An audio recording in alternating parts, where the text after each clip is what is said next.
di uscita da questa catastrofe, parlando del nostro programma di salvezza economica per il Paese.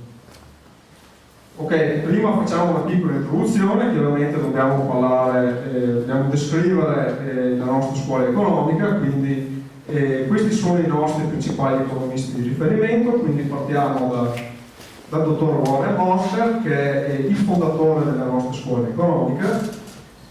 Un altro economista importante è il dottor Matthew Fostater. Questo economista è molto importante in quanto all'inizio degli anni 2000 ha partecipato a una mission organizzata dall'Organizzazione Internazionale del Lavoro, che di fatto ha salvato l'Argentina dal grave default nel quale era precipitata a seguito dell'aggancio della sua valuta, cioè il peso, al dollaro con un rapporto di 1:1. Matthew Fostater faceva parte di una commissione che mise in piedi un progetto di pieno lavoro garantito che di fatto nel giro di un solo anno, nel giro di 2 anni, diminuì la disoccupazione di quel paese di oltre il 50%. James Kenneth Galbraith è figlio di John Kenneth Galbraith, che è un economista del Novecento, uno dei più importanti economisti del Novecento, ed è anche il consulente del presidente Barack Obama. Quindi parliamo di persone assolutamente molto autorevoli, molto influenti e importanti sia in ambito accademico sia in ambito finanziario. Stephanie Kelton, Randall Wright, un altro fondatore della Modern Money Theory. Michael Norman è un economista con un'esperienza di oltre 30 anni nel campo delle finanze, lui ha lavorato a Wall Street. Sono tutti economisti che hanno una forte esperienza e una forte conoscenza del funzionamento dei sistemi monetari e dei sistemi finanziari. Altre personalità di rilievo legati al nostro movimento economico sono l'economista Alain Barguez, che fa parte della scuola economica del circuitismo, che è una scuola economica diversa dalla MMT, che ha il compito di descrivere il funzionamento della cosiddetta moneta orizzontale, quindi della moneta creata dalle banche come credito, che poi ritorna alle banche attraverso il pagamento dei debiti. Lui è molto importante in quanto, oltre a fornirci una prospettiva tecnica, diciamo, non ci fornisce solo una prospettiva economica, ci fornisce anche una prospettiva storica, in quanto lui ha una certa età e ha conosciuto direttamente anche molti degli artefici di questo disastro nel quale oggi ci troviamo. Paolo Barnard è il giornalista e il saggista che di fatto ha introdotto per primo in Italia la Modern Money Theory già da vari anni, dal 2009 al 2010, e nel 2012 insieme a noi ha fondato il nostro movimento economico, che è diffuso non solo a livello regionale del Veneto, ma in tutta Italia. Modern Money Theory sta per teoria della moneta moderna, ecco, però teoria io le ho messo tra virgolette perché diciamo è un termine dice, perché in verità questa scuola economica parte dal presupposto di descrivere esattamente come funzionano nella realtà i sistemi monetari, il sistema monetario di uno Stato a moneta sovrana. Introduciamo bene questo concetto di moneta sovrana perché è molto importante capire cos'è veramente la moneta, come si crea e come circola, come viene utilizzata dal settore privato. Una moneta sovrana è una moneta che viene emessa in condizioni di monopolio da parte di uno Stato che è il solo che può emettere, il primo che può emettere all'atto della spesa. Questa moneta deve avere altre 2 caratteristiche molto importanti: deve non essere legata a nessun metallo prezioso, quindi non c'è l'aggancio all'oro o ad altri metalli preziosi, e non deve essere legato a un cambio fisso anche con le altre valute, perché questo obbliga lo Stato che le emette a procurarsi o i metalli preziosi o le altre valute straniere che lui non può emettere, perché deve sempre in ogni momento altrimenti assicurare la convertibilità della sua valuta con quelle straniere oppure con i metalli preziosi. Bene, adesso vediamo un video dell'economista Mike Norman che ci parlerà del debito pubblico, di cosa in verità è il debito pubblico di uno Stato a moneta sovrana. Questo video l'economista Mike Norman ci ha parlato in maniera abbastanza diffusa di in cosa consiste in verità il debito pubblico di una nazione sovrana, in questo caso gli Stati Uniti d'America. Come Mike Norman ha detto, uno Stato a moneta sovrana di fatto non avrà mai nessun problema di solvibilità, in quanto potrà sempre emettere la valuta per sostenere qualsiasi tipo di spesa, quindi spese in infrastrutture, spese a deficit per aumentare la domanda aggregata per far ripartire l'economia, spese per pagare gli interessi dei titoli di Stato, quindi non dovrà di fatto preoccuparsi di nessun declassamento da parte delle agenzie di rating. Vedremo di capire, fra un po' capiremo bene il perché Mike Norman ha detto queste cose. Vedremo bene il funzionamento dei sistemi monetari di uno Stato a moneta sovrana, quindi capiremo insieme perché veramente lo Stato a moneta sovrana di fatto non ha nessun problema a sostenere ogni tipo di spesa che si prefigge di effettuare. Il nostro movimento economico non è diffuso solo nella nostra regione, come accennavo prima, è diffuso in tutta Italia. Noi siamo un'associazione locale, un gruppo territoriale, in questo caso del Veneto, facciamo parte di una confederazione che include gruppi territoriali in tutte le altre regioni d'Italia che fanno il suo lavoro, quindi si occupano di diffondere il nostro messaggio economico. Abbiamo fatto anche di grandi eventi in cui hanno partecipato i nostri economisti di riferimento a livello internazionale, l'economista Paolo Warner. I due più importanti probabilmente sono stati i due che si sono tenuti nel 2012, quindi il primo si è tenuto nel mese di febbraio 2012, il secondo si è tenuto nel mese di ottobre, è stato in seguito replicato, è stato fatto prima a Rimini il 20 ottobre e poi replicato a Cagliari a fine ottobre. Molto importante questo secondo incontro in quanto è stato stilato anche il manifesto, il documento contenente il programma di uscita dell'Italia dall'Eurozona, quindi di salvezza economica dell'Italia, che analizzeremo in dettaglio nella parte finale di questa presentazione che faremo questa sera. Questa cartina fa vedere quali sono grosso modo i gruppi territoriali MMT diffusi sul nostro territorio. E c'è stato anche un altro grande evento che abbiamo fatto, questa volta nel 2013. Nel 2013, nel mese di giugno, si è tenuto un vero e proprio tour economico in cui il giornalista Paolo Warner e l'economista Warren Moser hanno girato tutte le regioni d'Italia, quasi tutte le regioni d'Italia, per diffondere il nostro pensiero economico e il nostro programma. Questo tour è passato anche in Veneto, il 21 giugno si è tenuta una conferenza a Treviso, molto partecipata, pensate, hanno partecipato più di 500 persone. Chiaramente, come giustamente diceva anche Claudia, la Modern Money Theory non è assolutamente un'economia moderna, in quanto è tutto un retroterra culturale e economico che risale a oltre 100 anni di giganti dell'economia. Quindi partiamo con George Friedrich Knapp, che è questo signore qui, che è il padre della scuola economica del cartalismo, in qualche modo la prima che ci fa capire di fatto come la moneta moderna sia la cosiddetta moneta carta. È una moneta per la quale lo Stato che la emette di fatto non ha alcun valore, proprio perché la può emettere all'infinito. John Maynard Keynes è in assoluto uno degli economisti più influenti del XX secolo.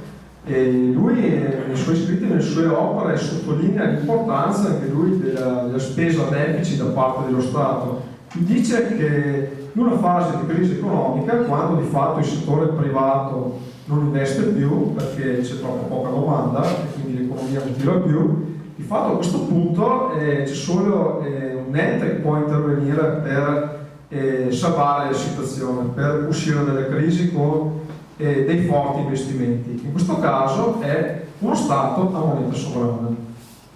Abba Lerner è un economista che ha operato soprattutto negli anni 40 del secolo scorso, è il padre del concetto della finanza funzionale, che è un concetto molto importante nell'MMT, un concetto che afferma che di fatto uno Stato, per gestire l'economia di una nazione, non deve affatto basarsi su criteri che lui definisce astratti, ininfluenti quali il livello di debito pubblico, il livello di deficit pubblico. No, uno Stato per gestire la sua economia deve porsi altre domande, ad esempio di quanti ospedali ha bisogno la mia popolazione affinché possa vivere decorosamente, o di quanti servizi, di quanti trasporti pubblici c'è bisogno, di quante persone nell'esercito c'è bisogno per difendere uno Stato. Questi sono i criteri sui quali uno Stato deve basare la sua economia e la sua spesa.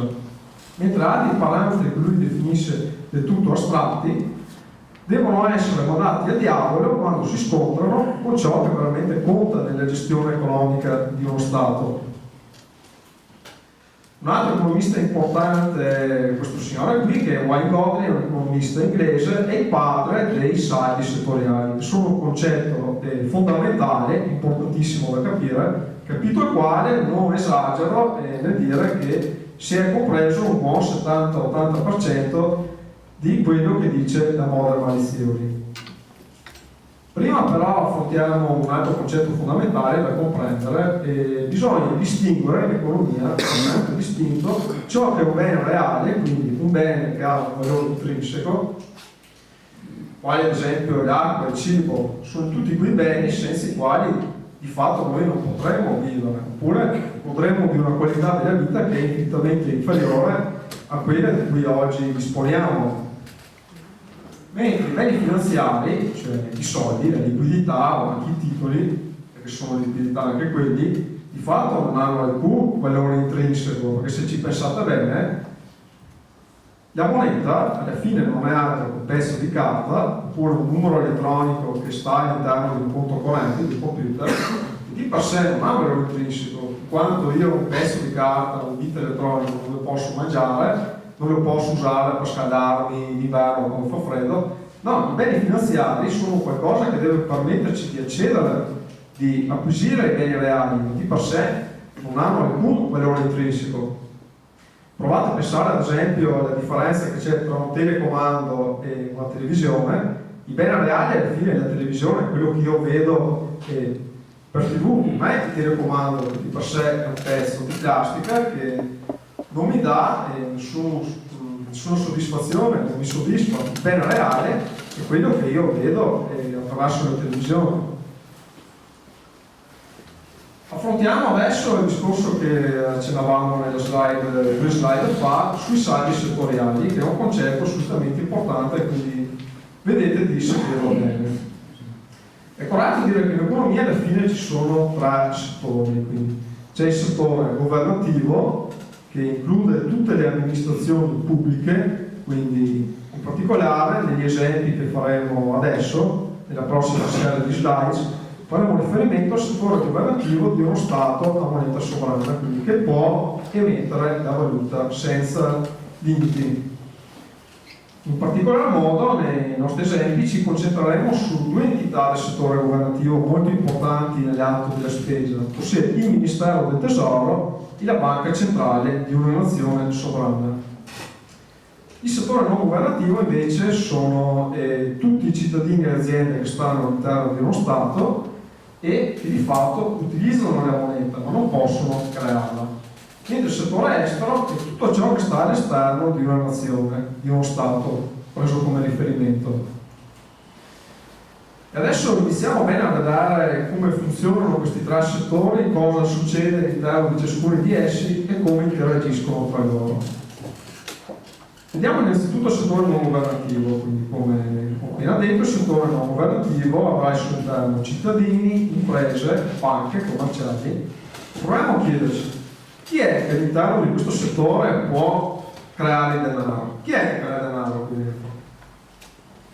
La risposta del comune cittadino, chiaramente le imprese, perché se io apro una nuova attività, una nuova impresa, riesco a vendere molto bene il mio prodotto, ad avere un forte utile, va bene, perché avrò nuova ricchezza, avrò nuova ricchezza personale che potrò utilizzare sia per me sia per pagare stipendi a persone che assumerò, quindi di fatto aumenterò per quanto riguarda il mio punto di vista della ricchezza.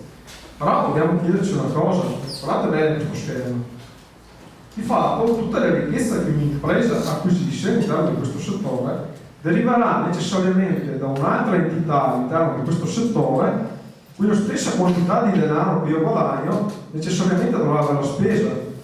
A sua volta chi spenderà per acquisire il mio prodotto dovrà aver acquisito quel denaro da qualcun altro, ad esempio lavorando per un'altra impresa o vendendo un altro prodotto a un altro cittadino.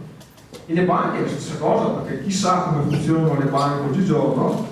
Le banche di fatto possono creare all'infinito crediti, però contemporaneamente generano anche debiti, quindi per ogni più che si genera qui dentro ci sarà sempre alcun meno, quindi è corretto, e matematicamente funziona così, è corretto affermare che all'interno di questo settore il denaro non fa altro che circolare in un circolo, non ci può mai essere creazione di nuova ricchezza finanziaria dentro questo settore.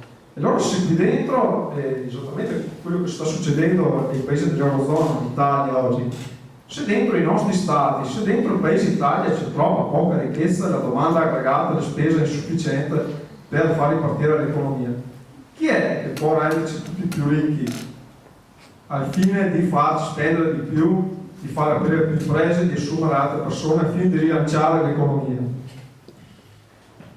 Dovrà necessariamente esserci un'entità esterna, il non governo, in questo caso parleremo di governo, di uno Stato, moneta sovrana, che l'atto delle spese di fatto genererà nuova ricchezza finanziaria che verrà emessa all'interno del settore non governativo, e questa sarà tutta nuova ricchezza finanziaria netto, della quale noi godremo senza che nessun altro all'interno del nostro settore contemporaneamente ci sia impoverito.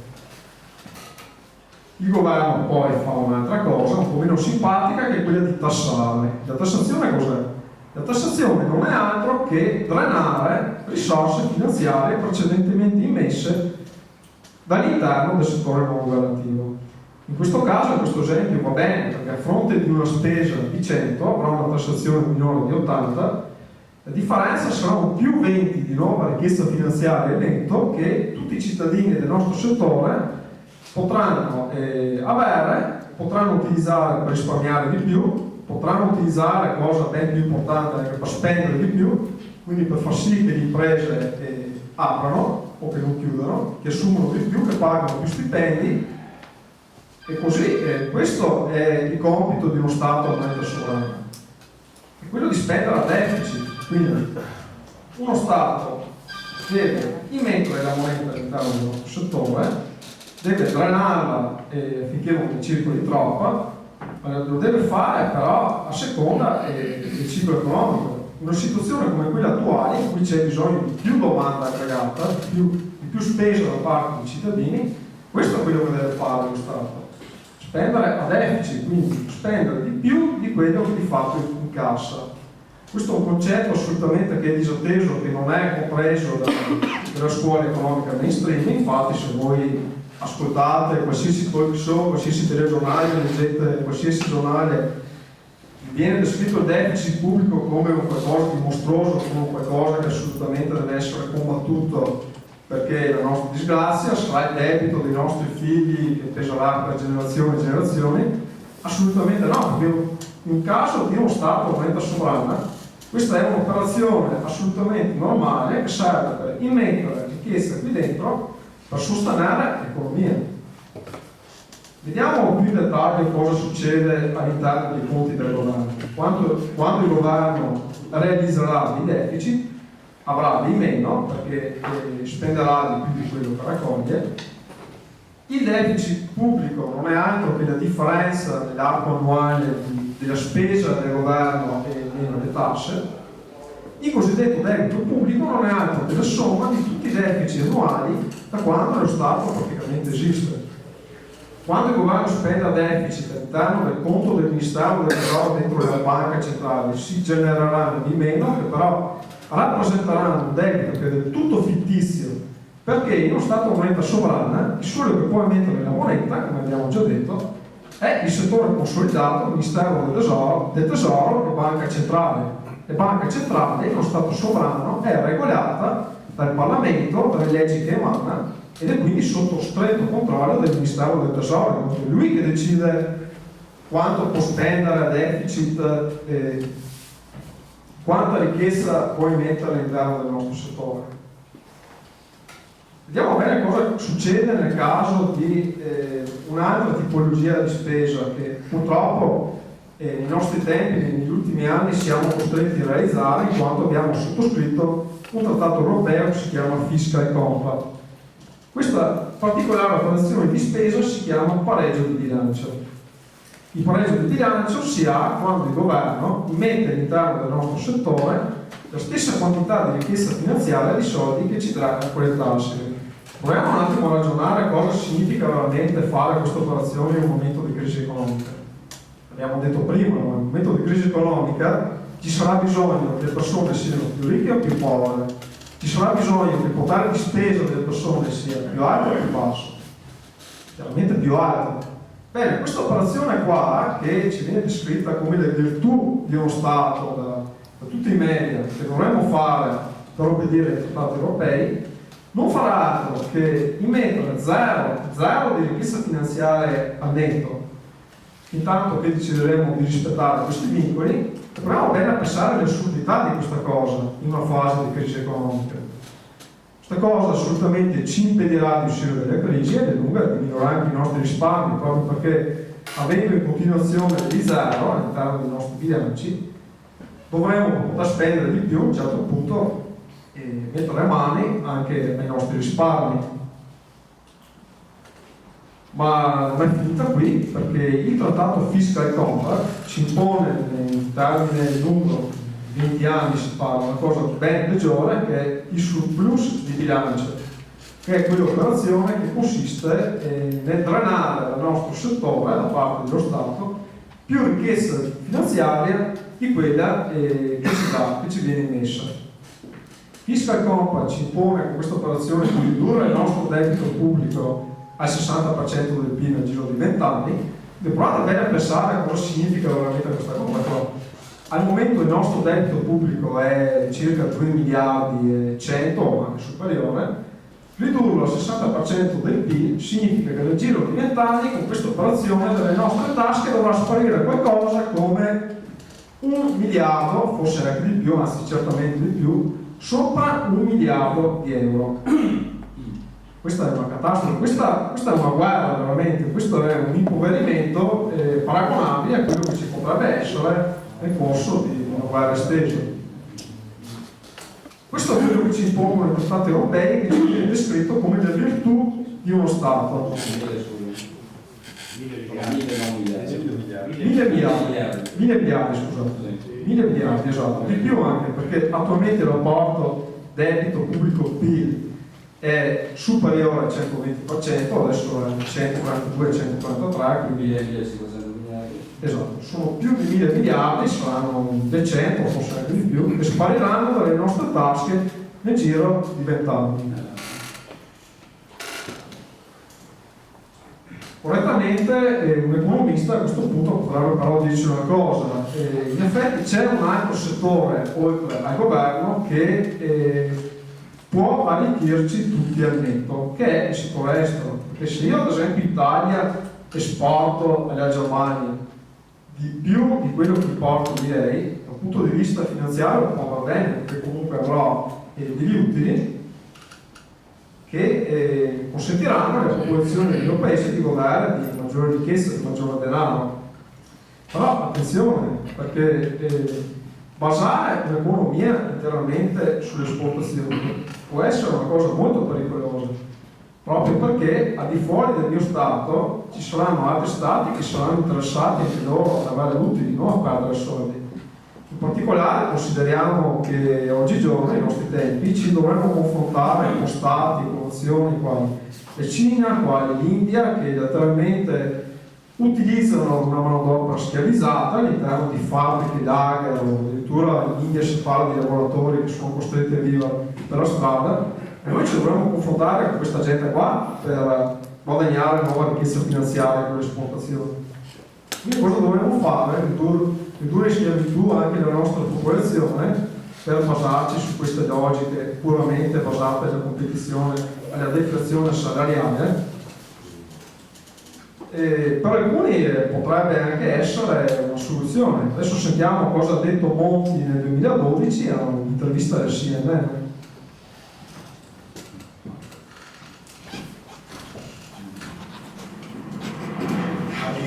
Demand going. You need somebody to buy your products. Are you saying you want Germany to buy things from you? Well,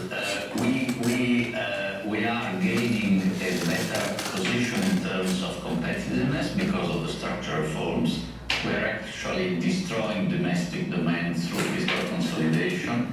Hence, there has to be a demand operation throughout Europe, a demand expansion. As you pointed out most clearly, we, for example, in Italy are having problems